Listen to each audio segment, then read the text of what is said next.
La Sociedad Dominica de Medios de Comunicación, Sodomco, presenta A Pensar Más con Rosa María Palacios.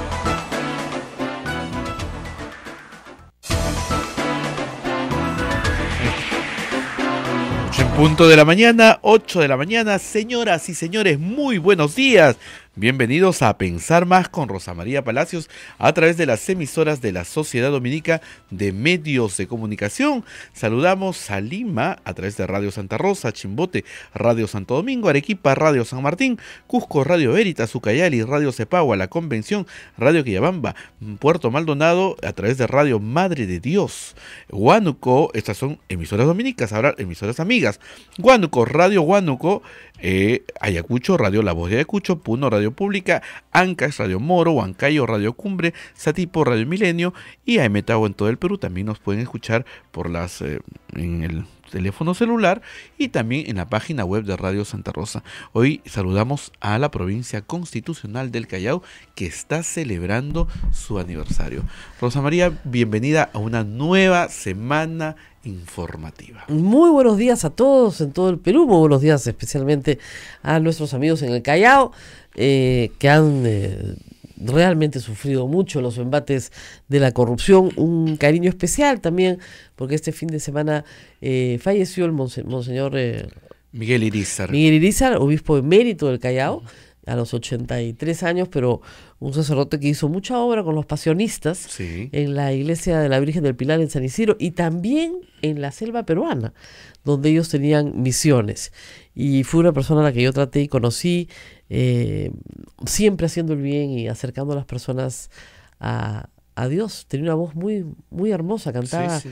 ¿Tú lo has escuchado cantar? Sí, acá lo hemos entrevistado varias veces. Cantaba muy lindo. Y bueno, esta noticia cae justamente en medio de todo lo que estamos escuchando, que sucede en el Callao, y en medio de, por supuesto, el aniversario del Callao, y en medio de unas elecciones municipales en el Callao y regionales que están siendo duramente, cuestionadas por los propios vecinos, ¿no? Porque lo que estamos viendo en estas conversaciones es esta relación entre autoridades políticas, autoridades judiciales, fiscales, empresarios, todos mezclados, y en esta componenda de hoy por ti, ¿no? Mañana por mí, o como decía ayer Cuarto Poder, yo te absuelvo, tú me eliges. O sea, es una cadena perpetua de favores, ¿no? Los afanes del señor Inostroza por ayudar a su amiguito tal o cual no son afanes pues desinteresados, como él señala, o afanes no delictivos. Lo que está buscando es sembrar para cosechar, o de repente ya cosechó y está pagando, ¿no? Pero no hay otra forma de entender este perpetuo movimiento por hacer favores a otros o porque se los hagan a él. Y el tema aquí, yo cada vez que escucho estos audios pienso una cosa que siempre me ha llamado la atención, ¿no? ¿A qué horas trabaja esta gente? Se pasan tanto tiempo en el teléfono y además haciendo coordinaciones para ir a almuerzos, comidas, eventos, ¿no? Todo el día están hablando por teléfono. Y de vacaciones también. Y de vacaciones, o si no, llamadas donde dicen, mira, yo en mi oficina me encuentras hasta la 1. ¿No? ¿Por qué hasta la 1? O sea, ¿por qué trabajan hasta la 1 nada más? ¿No? Tengo licencia, tengo vacaciones, tengo un viaje, con razón la carga procesal en la Corte Suprema es del tamaño que es, como le dijimos al doctor Prado cuando vino la semana pasada, ¿no? Es increíble la cantidad de tiempo que dedican al lobby, a la componenda, a ayudarse los unos a los otros. Ayer, en medio de estas circunstancias, el portal IDL Reporteros ha hecho un recuento más o menos sucinto, pero muy completo, de todo lo que ha salido sobre la famosa reunión entre Keiko Fujimori y César Inostroza, y le han dado contexto con los testimonios de otras personas, no identificadas en el reportaje, por cierto, que señalan que tal reunión sí existió, sí fue coordinada, y finalmente fue, producto de una sucesiva, si ustedes quieren, aglomeración de menciones que hay en los audios, ¿no? Una primera, luego del indulto a Alberto Fujimori, en la que César Inostroza está hablando por teléfono, llamando a su esposa, pero se escucha su voz diciendo, Fujimori nos llama. Alberto y Kenji dicen que ellos no lo han llamado. No queda más gente. Luego, el cumpleaños del señor Camayo, donde parece que el señor Philip Butters estuvo presente, según este testimonio. Decía que estaban peleados a muerte, que lo había abandonado en Exitosa cuando lo sacaron de Capital, pero parece que para los 50 años sí fue. Y eso lo han dicho los animadores que son Bueno, públicos. exactamente, está Hernán Manolo Rojas y Hernán Vidal. Eso lo han dicho ¿Qué ellos. los contratan? Claro. Ellos van contratados a animar en los eventos a donde los llamen y le preguntaron, ¿a quién viste? Bueno, vi a Philip Butter, vi al dueño del Santo Acamayo, ¿no? O sea, sí recuerdan a algunos de los presentes. Muy bien. Tal cumpleaños existió, tal reunión existió, etcétera, etcétera.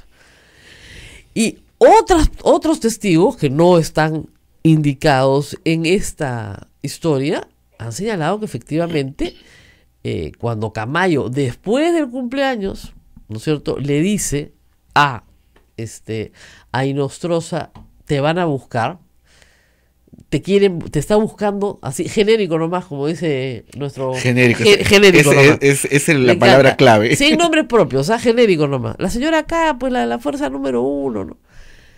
Hay que decir que el señor Camayo es muy cercano a la bancada de Fuerza Popular. A las pruebas me remito. Estaba presente en el matrimonio de la señora congresista Chacón. Y tú no invitas a tu matrimonio más que a tus amigos, ¿no? Tal vez a tus compañeros de trabajo, pero ¿qué hacía el señor Camayo ahí? Cercano es.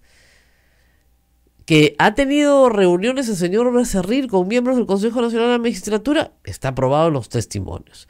Entonces el contrato entre Camayo e Inostroza fue Becerril. ¿Ok? Eso es el informe que tenemos. Y finalmente la reunión se dio. ¿Por qué tendría interés Keiko Fujimori en reunirse con Inostroza? Porque Keiko Fujimori está pidiendo al Poder Judicial, todavía no ha sido acusada, está en etapa de investigación, que la saquen de la investigación, a ella y a su esposo, por el caso Cócteles. Y han logrado, ¿no es cierto?, una exclusión y se han ido en casación. Perdón, no han logrado una exclusión y se han ido en casación. O sea, como no me han dado la razón, me voy a la Corte Suprema. No corresponde la casación, porque no hay ningún problema de procedimiento, pero esa es la vía para que la Suprema gane algo que no has podido ganar abajo. ¿Tienen amigos en la Suprema? Bueno, creo que queda más que evidente, ¿no es cierto? Entonces, lo que le están pidiendo al señor Inostroza es que a través de sus buenos oficios logre que los saquen del proceso. ¿Ya? Olvídense la palabra casación que se les va a confundir. Que los saquen del proceso, que ya nadie los investigue. Que ya fue, que ya chao, que ya no se investiguen por lavado de activos, ¿no? Que investiguen a Humala, ¿no? A Toledo, a los otros, pero a ellos no. Entonces, conocí esta historia ayer, muchas de las que se han conocido, por supuesto, ayer, porque son varias más.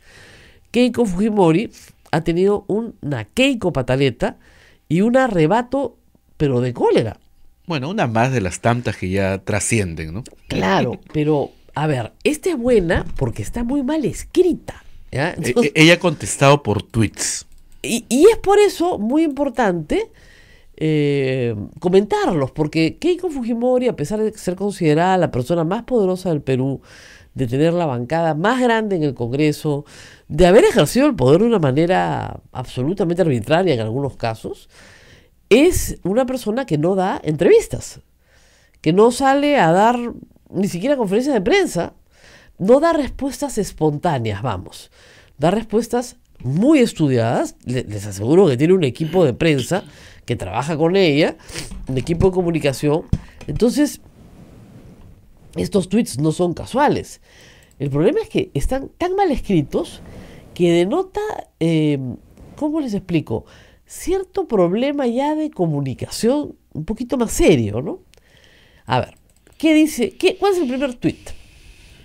Hoy, dice Keiko Fujimori, el ya conocido hashtag periodismo selectivo IDL, o sea, atacando de frente al IDL, evidencia que no solo publica audios de su conveniencia y que aquellos que comprometen a sus aliados los conocemos por otros medios. ¿Ah? Ya, la redacción es muy confusa. Vamos por partes. Yo creo que ella quiso decir que solo publica audios de su conveniencia y que los que comprometen a sus aliados los conocemos por otros medios. Ok, eso es lo que quiso decir. Pero le puso un no ahí. Hoy, el ya conocido periodismo selectivo IDL evidencia que no solo publica audios de su conveniencia. Claro, pues, no solo publica audios, publica los audios que no le convienen que también. no le convienen también. Con lo cual está hablando muy bien del IDL, ¿no? Y que aquellos que comprometen a sus aliados, ¿quiénes serán los aliados del IDL? No lo sé. La verdad, el bien, la belleza, la bondad, no tengo ni idea. Yo me imagino que se refieren a César San Martín, al doctor Prado, es decir, a los abogados que luego han sido jueces que han condenado a su padre. Porque esos son los aliados del IDL, los que condenaron a su padre. No hay más, ¿eh? Porque yo no creo que Inostroza sea aliado del IDL. Y parece que son además, contrarios censu, aliados de ella. Eso es terrible, ese tuit. Y aquellos que comprometen a sus aliados, que no son los aliados de ella, porque si planteas las cosas en blanco y negro, ¿no es cierto? Tú estás con ellos, entonces no estás conmigo. Muy bien.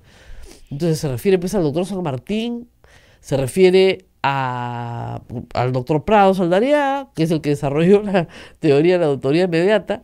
Dice que siempre lo ha dicho, pero nadie le hacía caso. A Pablo Sánchez, me imagino.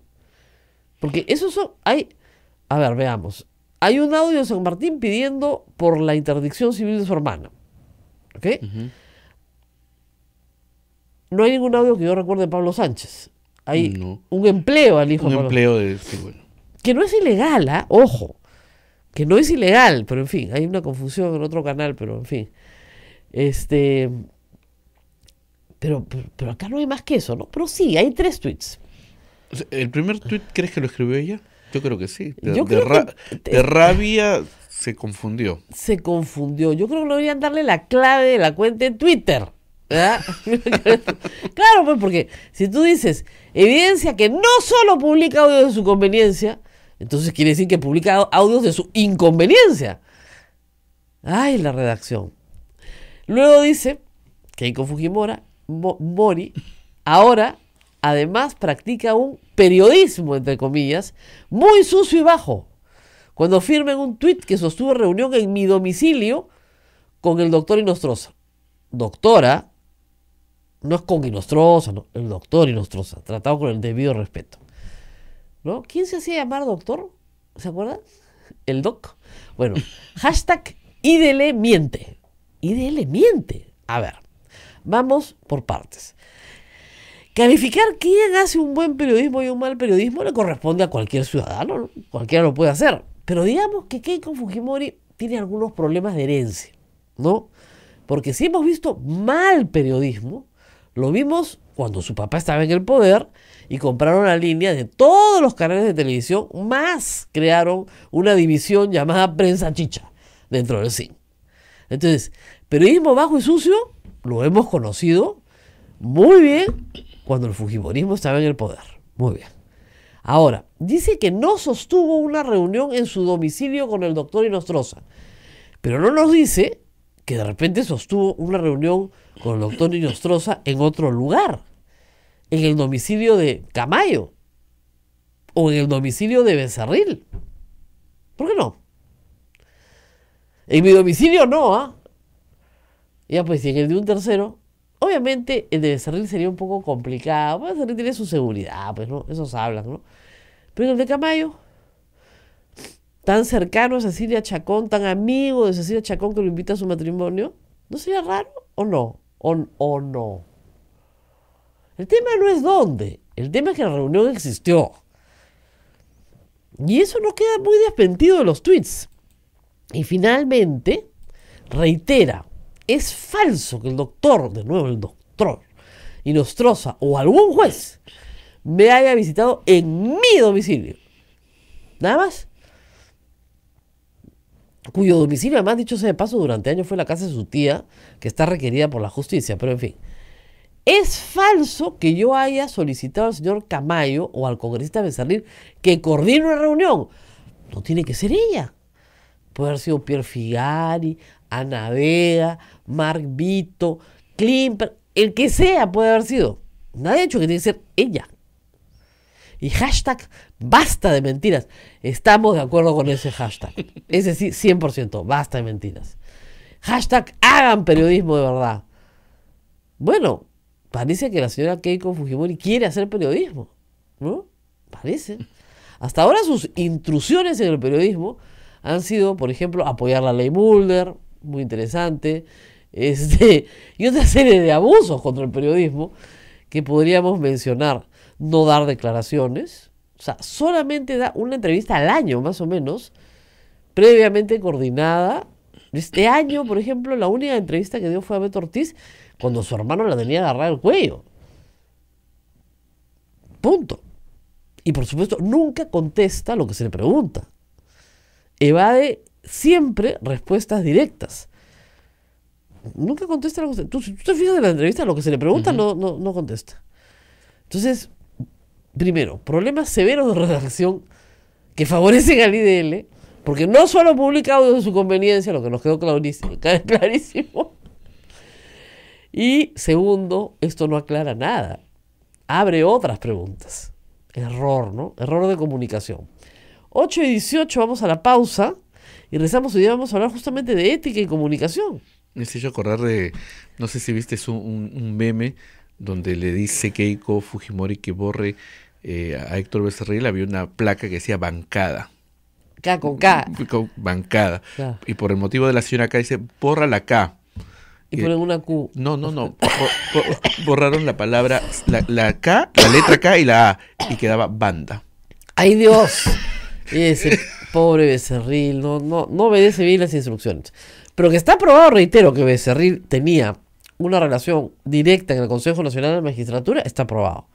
Por varios testigos. Del mismo consejo.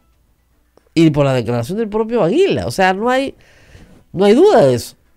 Y como decía el otro doc, si tú controlas el Consejo Nacional de la Magistratura, controlas la OMPE. ¿Ok? Si tú controlas el Consejo Nacional de la Magistratura, controlas el Poder Judicial y el Ministerio Público. Si tú controlas el Ministerio Público y el Poder Judicial, controlas el Jurado Nacional de Elecciones. Entonces, ¿qué cosa hay que controlar? El Consejo Nacional de Magistratura. Ese control se ha caído. ¿Cuál es el siguiente paso? A defender la siguiente barricada que están armando, ¿no? Los fujimoristas.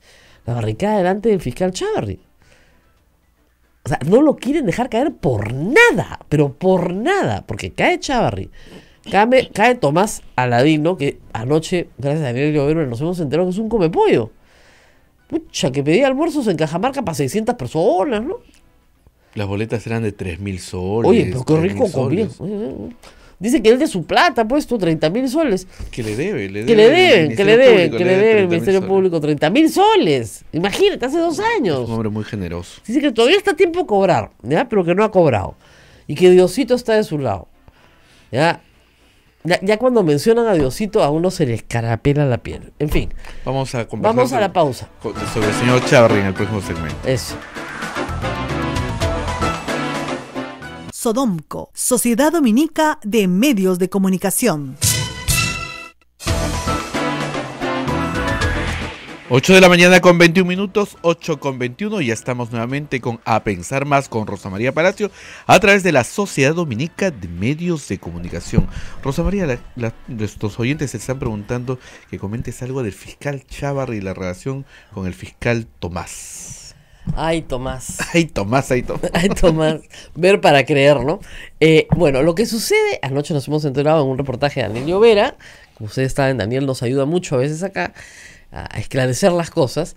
Bueno, durante algún tiempo el señor Tomás Aladino Gálvez estuvo en serios problemas en el Poder Judicial. En serios problemas porque le habían encargado un asunto que no es menor. Tenía que encargarse de las formas alternativas de administración de justicia en comunidades indígenas, ¿no es cierto? Que es un asunto que preocupa al Poder Judicial. Y había viajado a Cajamarca, que es un sitio complejo porque hay presencia de ronderos, que tienen formas alternativas de administración de justicia, que a veces exceden, que donde el Poder Judicial debería hacer un trabajo muy, digamos, importante. Pero parece que no tuvo la convocatoria por la fotografía y videos que hemos visto ayer Poca gente. Poca gente Poca iba, gente. ¿no? A sus trabajos. Él ha dicho que ha hecho más de 100 talleres, aparentemente, no, perdón, más de medio centenar, que son 50, y parece que ha hecho 5. Se le corrió un cero, pero no fue el único cero que se le corrió, sino se le corrieron algunos ceros a la hora de pagar por, digamos, los almuerzos para los dirigentes comunales. Entonces pagaba por 600 almuerzos y iban pues 60 personas, o 6, no sé. Pero el asunto es que se convirtió en lo que se conoce en el argot político peruano como un comepollo, en homenaje al congresista Naya, que le daban para viáticos, ¿no? Y comía 300 medio pollos, que es imposible, y luego pedía el reembolso. Bueno, este señor efectivamente gastó casi 30.000 soles de viáticos que no pudo justificar. Pidió declaraciones juradas a una serie de proveedores que después han dicho que sus firmas están falsificadas y que ellos no fueron proveedores nunca. Entonces, para hacerse las cortas a nuestros escuchas, pidió dinero al Poder Judicial para una serie de actividades, no pudo rendir cuentas. Al no poder rendir cuentas, se le abrió un proceso en la Fiscalía, del cual fue absolutamente, no absuelto, porque no se le procesó, archivado. Se archivó el proceso. ¿Quién archivó? ¿Quién le archivó el proceso? El hoy fiscal de la Nación, Pedro Chávarri. ¿Ya? ¿Por quién votó Tomás Saladino Gálvez para ser fiscal de la Nación? Por Pedro Gonzalo Chávarri. Eso era fácil, ¿no? Era fácil. O sea, por eso el hashtag ahí era yo te absuelvo, tú me eliges. Deberían irse los dos. Como debería irse el señor Víctor Raúl Rodríguez Montesa. Como debería irse el fiscal que está en el Jurado Nacional de Elecciones. Con lo cual nos quedamos sin fiscales supremos, como nos hemos quedado sin consejeros. Se queda la doctora Ábalos, digamos, cuidando la casa hasta que un nuevo Consejo Nacional de Magistratura nombre nuevos fiscales supremos. Pero ahora le ha dado otro cargo, ¿no? ¿Perdón? Le ha encargado, el fiscal de la Nación le ha encargado que vea el caso de la señora Keiko. Así es, o sea, está en la Procuraduría, perdón, está en la Fiscalía que tiene que hacerse caso de esos casos. O sea, es el superior de Rafael Vela. ¿Ah? ¿Qué tal? Del pobre fiscal Vela, que está en absoluto peligro porque sus actos además están siendo cuestionados en un proceso disciplinario mandado a hacer por el fiscal Chávarri. O sea, se están defendiendo con todo. Y el problema es que fin de semana tras fin de semana, semana tras semana, tenemos más y más y más evidencia de actos corruptos, hay que llamarlos así. Donde se defienden diciendo, no es delito, hasta ahora no es delito. Oiga, perdón, negociación incompatible, hay de todo, patrocinio ilegal. Es decir, claro que hay delitos. El problema es que ¿quién tiene que calificar el delito? El fiscal Chávarri. Ese es el problema, o sea... No te rías, pues, porque al fiscal Tomás Aladino, ¿quién le va a calificar el delito? Solo otro fiscal supremo. ¿Quién fiscal supremo? Los mismos que han elegido a Chávarri. O sea, fiscal no come fiscal. ¿No es cierto? Como torongo no come torongo. ¿Qué tienes que hacer al final de cuentas? Lo mismo que ha pasado con el Consejo Nacional de la Magistratura. El tema aquí es que el Congreso tenía un artículo específico para remover a todo el Consejo Nacional de la Magistratura. El artículo 156. No hay un artículo para remover a toda la Junta de Fiscales Supremos. Porque eso pues es un terremoto en cualquier sistema de administración de justicia. Y ninguna constitución está concebida para que un poder del Estado pues desmantele a otro. Pero en este caso existe un artículo ante juicio constitucional que prevé perfectamente que por infracción a la Constitución se vayan todos. Lo que pasa es que van en el Congreso muy despacio. Y regresamos al primer tema del primer bloque. ¿Y por qué van tan despacio en el Congreso? Porque les conviene que Chávarri sea el fiscal de la Nación, que se quede Tomás Aladino, que se quede Rodríguez Montes, que se queden todos. ¿Por qué? Porque están siendo procesados. ¿A dónde? En la Fiscalía. ¿Y quién tiene que ver sus casos? Tomás Aladino. Volvemos al mismo tema. ¿Ya? No tiene solución. O sea, el Congreso no los quiere sacar porque estos protegen al Congreso. Y estos no pueden sacar a los otros porque estos protegen a los otros. Entonces, es la misma vaina. Porque hasta un niño lo entiende, ¿eh? La única cosa que tiene que pasar es que hay un terremoto gigante, que se cae en el Ministerio Público. No, pues no, mentira. Pero, digamos, que lo saquen a todos. En el Poder Judicial, fíjense que ha sido más fácil porque son más. Y las fuerzas del bien siempre están, ¿no? Tal vez calladas, tal vez un poquito asustadas, pero están.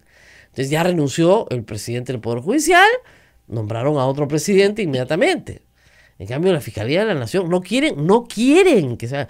Y si se tiene que ir Pablo Sánchez porque les parece que es muy de izquierda, muy caviar, que se vaya, está a punto de jubilarse. ¿No? Si no les gusta, que también se vaya, ¿no? Yo no me hago problema. Pero si no, ustedes defiendan a Pablo Sánchez, que se vaya. Total, en el caso de Lavallato ha sido bien poco efectivo, por lo menos en resultados, ¿no? Entonces, ya, se queda la doctora Ábalos, que es de la parte civil, ¿no? Y se queda a cargo del kiosco, pues, hasta que tenga nuevos titulares, ¿no? No, es que no hay muchas más posibilidades. Pero depende todo del Congreso. Claro, hoy día el presidente del Poder Judicial ha convocado una reunión de emergencia para ver qué se hace con esta situación, porque además tienen problemas ya en todas las cortes superiores del Perú, porque lo que hemos visto en los audios no son más que el reflejo. Miren, cuando la corrupción es así en el más alto nivel, esto percola hacia abajo. Entonces, abajo están encontrando de todo en cada una de las cortes del Perú, que son 30 y tantas. Entonces, la posibilidad de limpieza acá a diciembre, pues Pardo se va, no es mucha. O sea, hay una ventana de oportunidad para cambiar esto y después no va a haber más oportunidades. Te veo mirando ahí preocupadísimo las preguntas del público. Bueno, algunos dicen desobediencia nacional en las fiscalías en todo el país. ¿Es posible esto? Es posible, porque Richard Mendoza nos dice eso. Claro, porque miren, ¿quién es la persona que se tumba todo el sistema de corrupción en Callao y rebota todo el Perú? Una fiscal muy valiente, muy joven, que tiene todo para perder, porque la han podido destituir en el acto, hacer un proceso disciplinario y sacarla, antes de que sacara su investigación, por eso lo hizo en absoluto secreto, trabajando con un puñado de policías, en el más absoluto secreto, grabó a todos, y una vez que los tuvo a todos grabados, presentó su informe, pidió auxilio, por supuesto. Los audios se filtraron a la prensa, porque si no se filtraban a la prensa, a esa fiscal estaría ahorita presa, seguramente en Santa Mónica, en una celda de aislamiento para que nadie la vea, porque sabía demasiado. Esa fiscal hay que protegerla. Entonces, es la misma fiscalía, fiscales jóvenes, con ganas de cambiar las cosas, la que no quiere someterse a este tipo de mandatos. El fiscal Vela es exactamente lo mismo, es un fiscal que ha salido en televisión a decir: el fiscal de la nación, mi superior, no es idóneo para el cargo. Y obviamente esto ha generado a nivel nacional que otros fiscales digan lo mismo. ¿Por qué tenemos que trabajar para una persona que está teniendo una conducta que no es aceptable? Que miente reiteradamente una y otra vez sobre sus actividades particulares, ¿no? Que consigue trabajo para sus parientes, que tiene conductas que no son las que debería tener un fiscal. Y si hay una rebelión a nivel nacional, no me extraña nada. Pero es que no me extraña nada. Eso. Bueno, vamos a nuestro invitado, porque miren, no todo es malo. Como siempre dije, ayer escribí una columna sobre eso. No todo es malo. Tenemos muchos héroes anónimos y muchos héroes visibles en todo este esquema de corrupción. Y estamos justamente con el señor Yago de la Cierva. Él es doctor en filosofía, de verdad doctora, no como acá que le dicen doctora a cualquiera. Él sí es doctor en filosofía de la Universidad de Navarra, experto en comunicación institucional y además ha sido jefe de comunicaciones del Vaticano, pero nos explicaba de la parte de la comunicación interna del Vaticano, lo cual hace más interesante.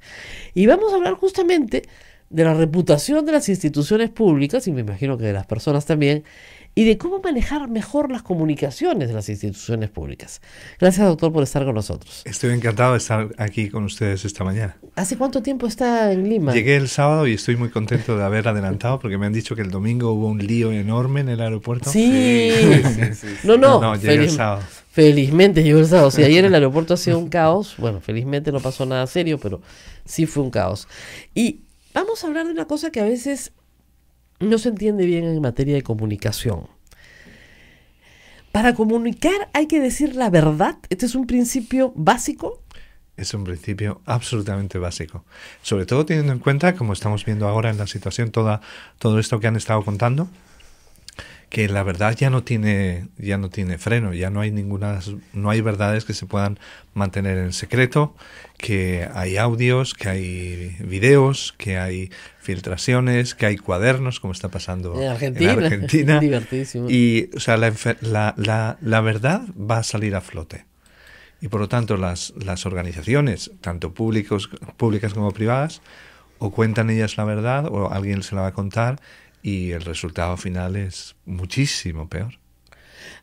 Si alguien va a contar la verdad de todas maneras, una institución debe adelantarse y contar la verdad ella. Efectivamente. Y de hecho, hay muchísimas pruebas, muchísimos episodios en que cuando alguien, una organización política o económica, decide contar algo malo que le ha pasado, y no solamente cuenta lo malo, sino qué va a hacer para resolver el problema, eso la opinión pública se siente tan sorprendida, claro, que apoya. Y el que lo hace así pasa a ser parte de la solución, no parte del problema. O sea, primera regla, entonces, diga toda la verdad.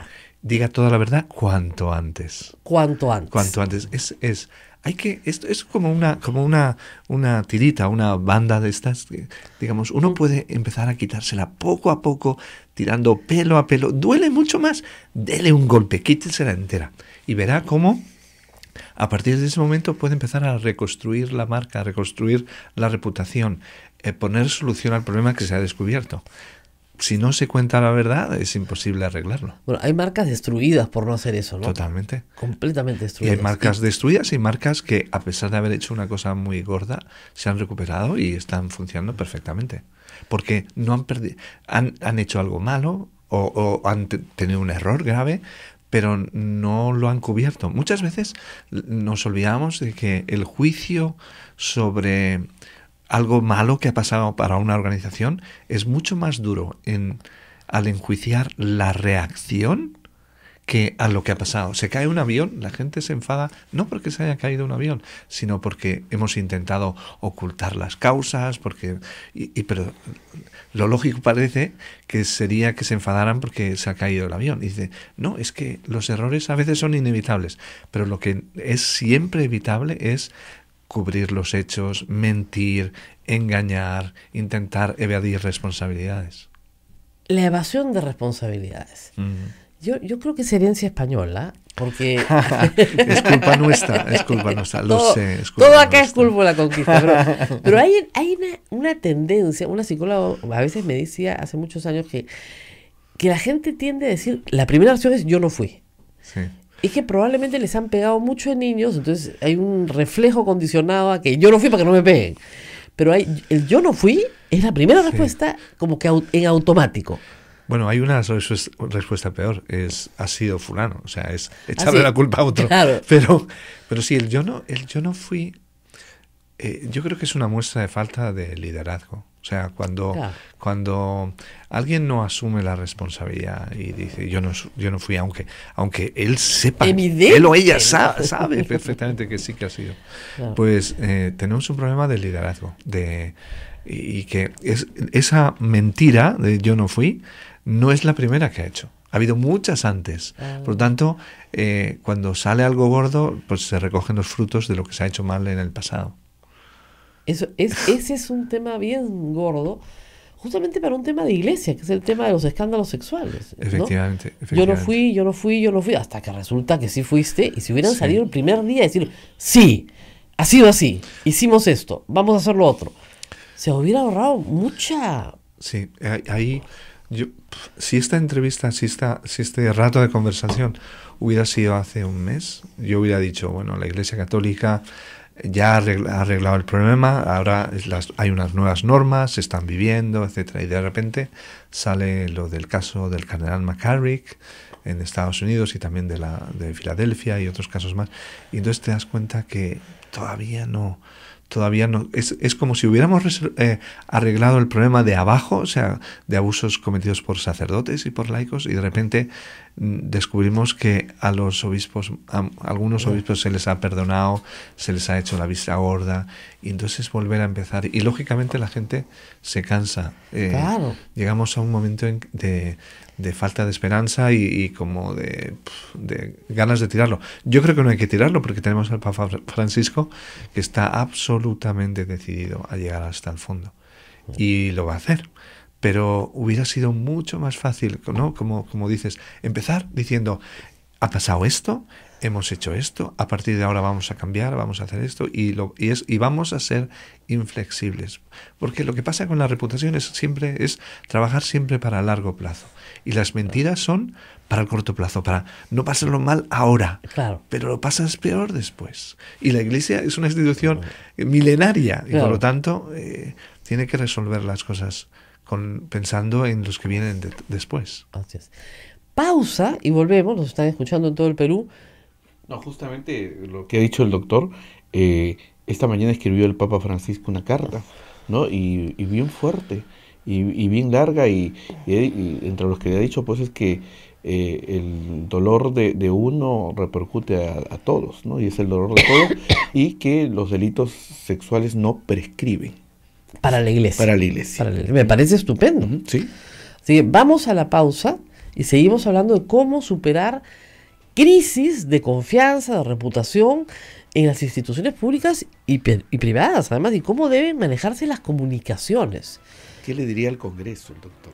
Eso es, el doctor va a tener que... Eso Buenos días, empezaría por buenos días. tiene que, con el Congreso, doctor, mejor no, ¿ya? Vamos, ahora le cuento cuál es su índice de aprobación. Vamos a la pausa y volvemos. Sodomco, Sociedad Dominica de Medios de Comunicación. 8 de la mañana con 42 minutos, estamos a través de la Sociedad Dominica de Medios de Comunicación, Sodonco, transmitiendo a Pensar Más con Rosa María Palacios. Saludamos a Lima a través de Radio Santa Rosa, Chimbote, Radio Santo Domingo, Arequipa, Radio San Martín, Cusco, Radio Veritas, Ucayali, Radio Cepagua, La Convención, Radio Guillabamba, Puerto Maldonado, Radio Madre de Dios, emisoras dominicas del Perú. También se une Radio Huánuco en Huánuco, Radio La Voz de Ayacucho en Ayacucho, Radio Pública en Puno, Radio Moro en Ancash, Radio Cumbre en Huancayo, Radio Milenio en Satipo y AM Tagua en todo el Perú.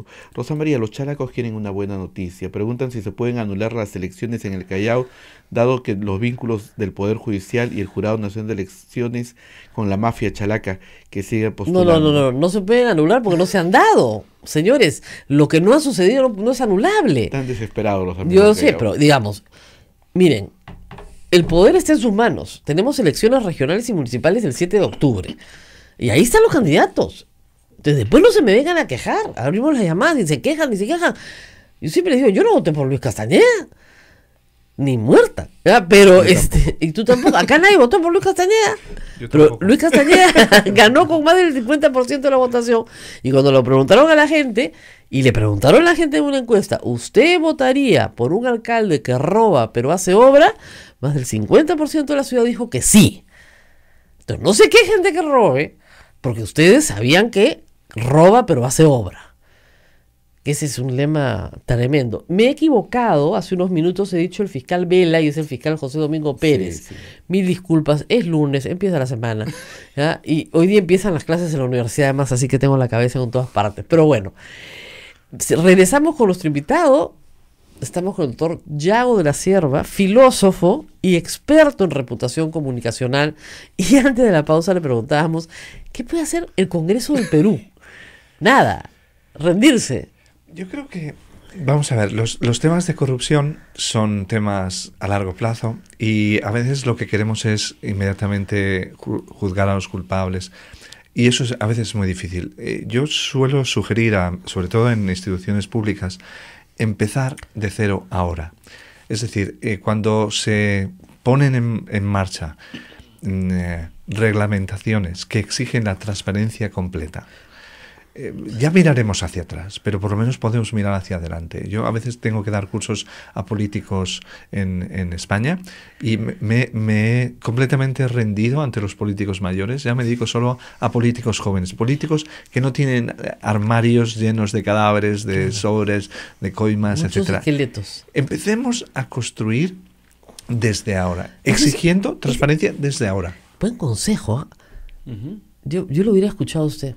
No te metas con los viejitos. No, los viejitos... Los viejitos tienen esqueletos en el closet que no te los dicen. Después de una situación así compleja durante decenios, cambiar eso es muy difícil, pero sí podemos cambiar para ahora. Y me parece muy bien esa llamada a la responsabilidad en las próximas elecciones municipales. Pero sobre todo, exigir a todos los partidos, a todas las instituciones políticas, al Congreso, a cualquier órgano del Estado, que a partir de ahora, a partir del 1 de septiembre, transparencia, y poner muy claras las condiciones de la transparencia económica, de decisiones, de tomas, de asuntos públicos, de rendición de cuentas. Cuando se instala una política, una cultura corporativa de rendición de cuentas, de saber qué se ha hecho con la plata, quién lo ha aprobado y cuál es el resultado, con informaciones externas, eso cambia la situación del futuro. Claro. Eso es lo mejor que se puede hacer. Bueno, en el Congreso tienen un problema grave. Por ejemplo, los acuerdos de la mesa directiva no se publican. Entonces, claro, ni siquiera los propios congresistas saben qué se ha discutido ahí, qué se ha aprobado. Pero vamos a ver, el secreto es la medida última de corrupción. Claro. ¿Por qué? Porque la corrupción tiene tres fuentes, digamos, en todos los casos. Puede ser corrupción sexual, puede ser corrupción económica y puede ser corrupción de poder. Bien, pues el modo de proteger esas tres corrupciones es con secreto. Por lo tanto, rompiendo el secreto de todo tiene que ser gobierno abierto. En Europa estamos insistiendo muchísimo en gobierno abierto. Todo es público, todas las decisiones de los organismos son consultables. Las agendas de los funcionarios públicos son públicas. Todo. El patrimonio de los funcionarios públicos es público. Todo, antes de entrar de asumir un cargo público, tienes que contar tu presupuesto. Yo lo voy a contar que eso tiene dos formas de ser evadido en el Perú. Una es el político calato. El hombre no tiene nada, acaba de nacer. Y dices, oye, qué barbaridad, pero ¿qué pasó? Y claro, la respuesta de muchos políticos, usted sabe, cuando uno entra al poder, los enemigos lo persiguen, entonces hacen que su patrimonio sea hogar de familia, es una institución que tenemos acá en el Perú, o hacen separación de bienes y ponen todo a nombre de la esposa, de los hijos, etcétera. Ya, se puede entender. Pero luego tenemos el otro. El señor, sí, mi patrimonio asciende a $50 millones. ¿Te acuerdas de la biblioteca? Perdón, su biblioteca no puede valer eso. Bueno, para mí sí, por supuesto. ¿Y qué sucede? Que si su patrimonio se incrementa, dice, ¿pero no se ha incrementado? Si yo el primer día le dije que mi patrimonio es $50 millones.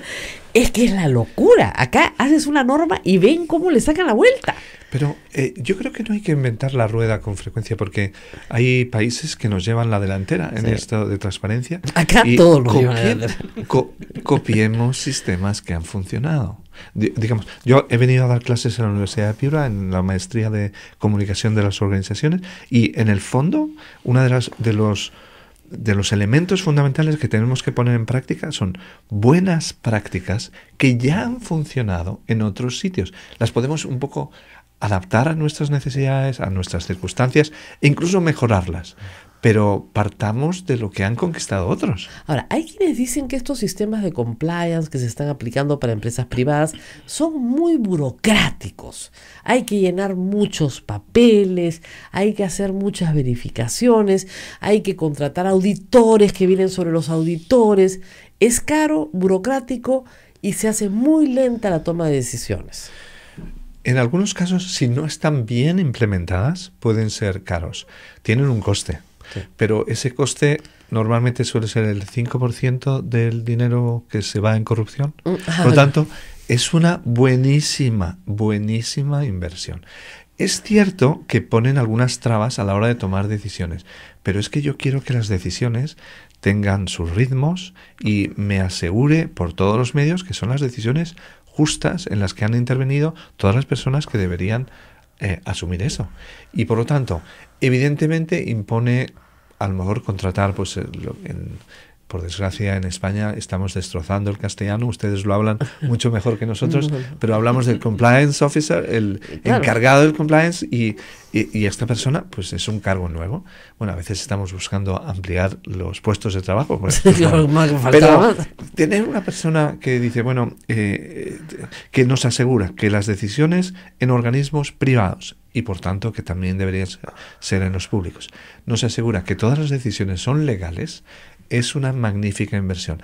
En el caso de la administración pública, eso ya existe. Existen interventores, auditores. O sea, tienen que cumplir, hay que cambiar. ¿Y dónde va la plata? La plata va sobre todo en la formación de estas personas, en que examinemos con el método del caso cómo se corrompe el dinero.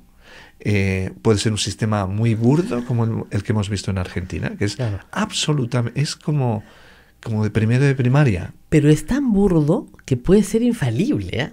Bueno, hemos visto que ya no es infalible. Claro, recojo con maletín, sí, tiro la maletera y me voy.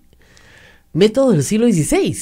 No hay rastro. Yo creo que es incluso anterior al siglo XVI. Claro. No, digo. Claro, no hay rastro, no hay nada. Bueno, hay cuadernos. De un chofer que por propia iniciativa, que tenía un jefe loco que pegaba de gritos en el carro, como hay gente que hace eso, y eso es el problema en el Perú y en muchas partes de Latinoamérica, que consideran que los subordinados son invisibles. Sí. Entonces, como son invisibles, gritan de todo. Entonces el señor tomaba nota de todo lo que iba pasando. Fuimos a la empresa tal. Se bajó el señor, recogió, son $800,000. Y sabía porque el señor decía, hemos recogido $800,000, contento. Entonces, este chofer se pasó años apuntando cuánta coima. ¿Pero qué ha pasado? Las empresas han desfilado todititas a decir, sí, es verdad, efectivamente, hemos pagado. Diosito, Señor, perdóname y castígame, ya, y de acá seguimos para adelante, ¿no? Cristina Kirchner no, ha dicho, yo no tengo ni idea de qué me están hablando. No, pero caerá. No, lo que pasa es que ante estas historias es evidente que los malos, los corruptos, van a cambiar sus estrategias para que no les pillen de nuevo. Claro. Pero lo mismo tendríamos que hacer nosotros. Lo mismo tendrían que hacer las administraciones públicas y las organizaciones diciendo, ¿qué aprendemos de este caso? ¿Cómo podemos evitar intentar recoger la leche perdida? Es un esfuerzo inútil. Vayamos al futuro, vamos a ver cómo la plata que se gasta, la plata pública que se gasta a partir de ahora, se gasta con criterios de equidad, con criterios de justicia, legalidad, etcétera. Claro, vamos a ir a la pausa. Efectivamente, nosotros acá en el Perú tenemos un movimiento sancionador y un movimiento reformador, que van de la mano, porque sanción tiene que haber. Pero si no hay el movimiento reformador, nos quedamos con la misma cosa, y ese es el problema. Vamos a la pausa, no se muevan, 8:55, volvemos en un instante. Sodomco, Sociedad Dominica de Medios de Comunicación. Continuamos con A Pensar Más con Rosa María Palacios a través de las emisoras de la Sociedad Dominica de Medios de Comunicación, Sodonco. Rosa María. Bueno, estamos hablando acá en la pausa de cosas complejas, ¿no? Y hay un tema bien interesante de cómo hacer para limpiar, digamos, una institución que tiene serios problemas de corrupción.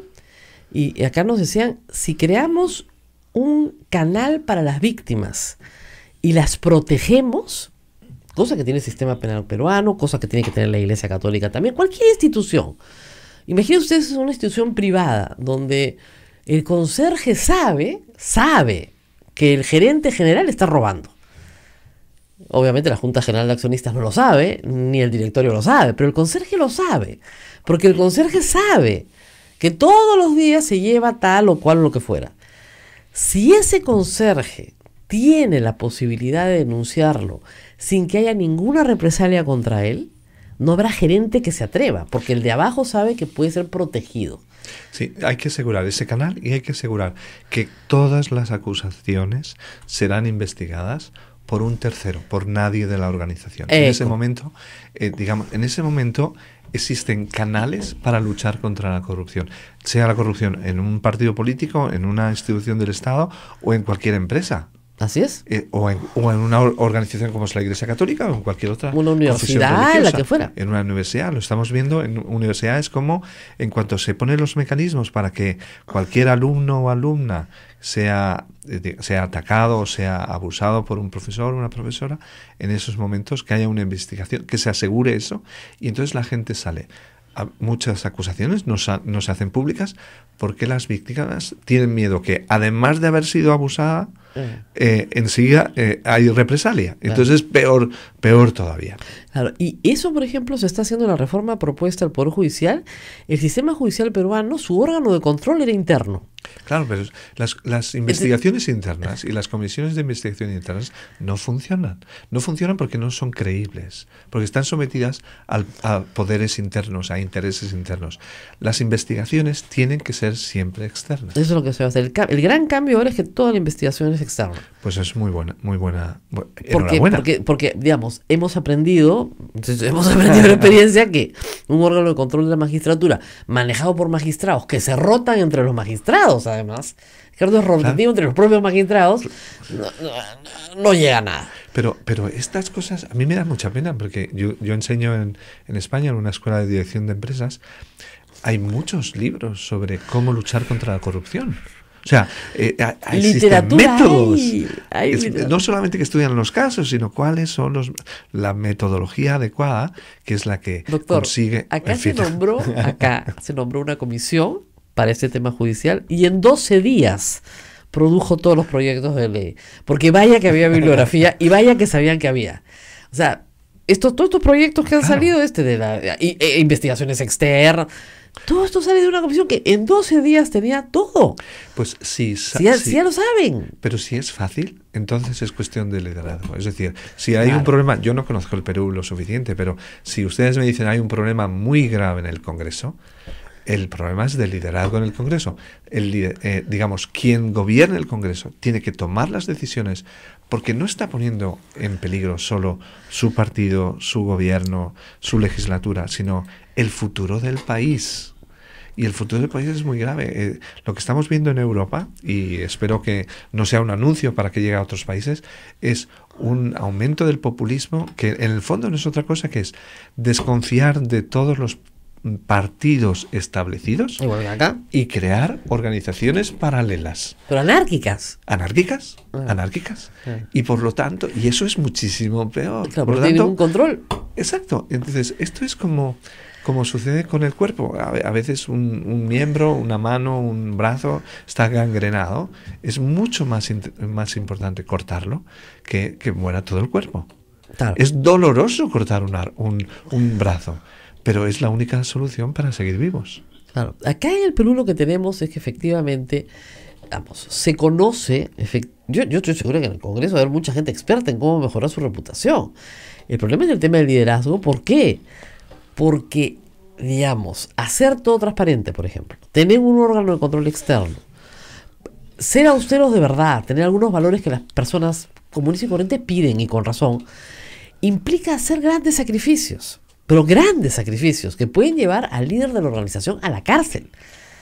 Entonces, usted no me está pidiendo que me ampute la mano, usted me está pidiendo que me corte las 2 piernas y los 2 brazos. O sea, me está pidiendo bastante más, ¿no? Entonces, ese es el problema, que el costo de salir de esta situación es altísimo. El coste es altísimo, pero es mucho peor si no se hace. Es decir, tenemos un partido que a lo mejor quien está corrompido es arriba, pero o los que están abajo deciden cortar la cabeza, empezar de nuevo, pero limpiar. Que sin el que está arriba no son nada, pues son partidos caudillistas. Sin el caudillo no somos nada. Pues eso es lo que tiene que cambiar, y ahí tiene que cambiar, y yo me alegro mucho de que en Perú haya prensa libre, porque es el instrumento más eficaz que hay contra la corrupción. Pero estamos bien aislados, ¿eh? No crea que ha sido fácil. O sea, la política, por ejemplo, le pongo un ejemplo, ¿no? ¿Cuál ha sido la respuesta del Congreso a la prensa libre? Sacar una ley que prohíbe toda la publicidad del Estado. Toda. Hasta en radios pastorales como esta. O sea, toda. Esa es la respuesta del Congreso. Es la guerra. Se van a oponer. Se van a poner porque evidentemente les va mucho en ello. Pero Yo creo que sobreviviremos, yo creo que con el apoyo de la gente, La que es gente la clave. está muy del lado de cambiar esto. Eso sí es verdad. Aun cuando me aterran algunas encuestas sobre las elecciones municipales que vienen, me aterran las decisiones, pero en fin, así es la democracia. Yo creo que la gente sí se ha puesto al lado del presidente, que ha presentado un programa pequeño, tal vez no tan ambicioso, pero un programa al menos para luchar contra la corrupción. Porque efectivamente, semana tras semana, tenemos ya más de un mes y medio escuchando, lo que le contaba al principio, una valiente fiscal que graba Sí. a toda una organización delictiva, pero que son jueces fiscales, o sea, Sí. su misma que sus superiores, ¿no? Y los graba en toda clase de actos ilícitos. Entonces, el público está espantado y quiere un cambio. Hay una demanda de un cambio. Yo lo que... Es lo único que tenemos, prensa libre y calle.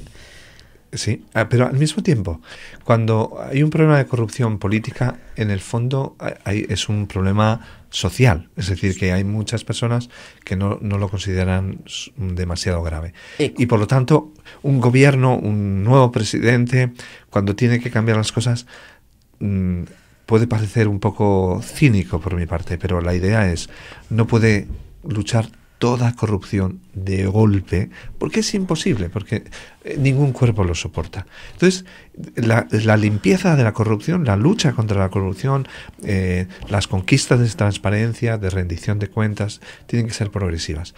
Ojalá haga un programa en que se va avanzando poco a poco, que cada vez se roba menos plata pública, que cada vez las cosas se hacen mejor, que cada vez se castiga al que ha sido demostrado culpable, y poco a poco, es decir, tienen ustedes pues un panorama de una generación, Sí. pero empiecen ahora, porque si no serán 2 generaciones. Empiecen ahora, poco a poco, de manera Lo que inflexible, pasa es que pero hay en el Perú un tema que es muy doloroso, ¿no? En el año 2000, Vladimiro Montesinos, el asesor de Alberto Fujimori, había filmado toda la corrupción. Es un case study en el mundo entero, porque es un caso en el cual la corrupción se ve en video. Sí. Hemos hecho un aporte a la investigación sobre la corrupción. no sabe cómo se lo agradecemos. Claro, lógico, pues los millones de dólares sobre las mesas, qué sé yo.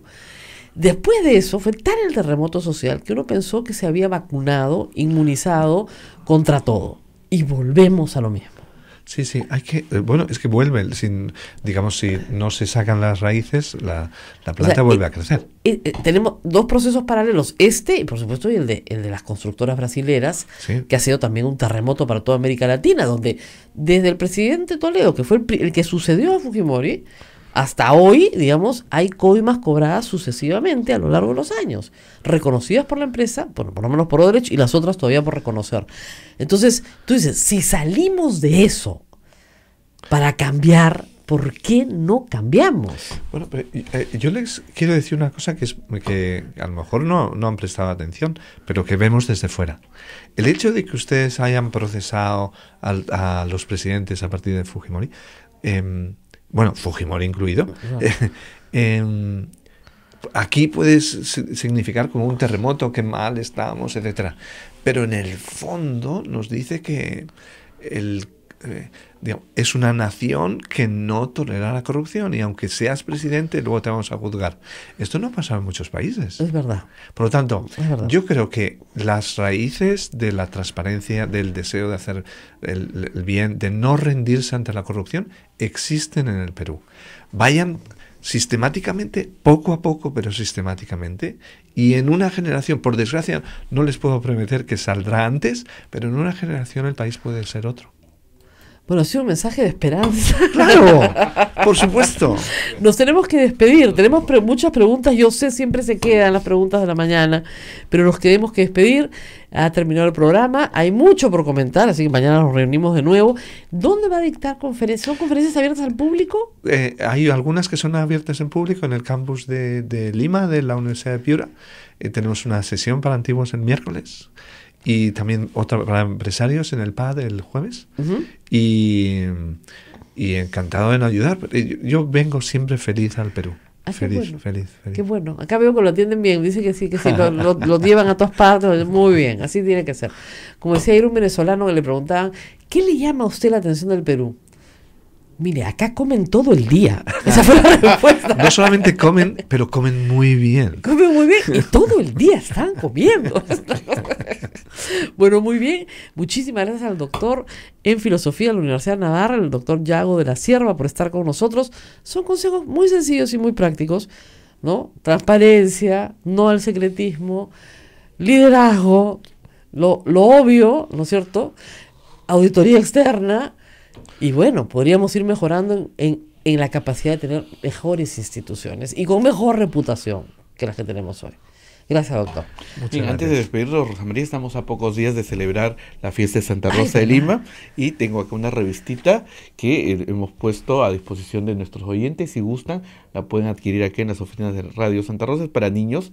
Se llama, la de los niños. Sí, se llama Rosita Limeñita Divina. Así es que si alguno desea, pues está aquí en Girón Camaná 158. Gracias. Muy bien.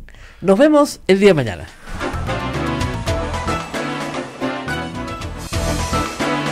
Hasta aquí, A Pensar Más con Rosa María Palacios. Este programa fue producido por la Sociedad Dominica de Medios de Comunicación, Sodomco.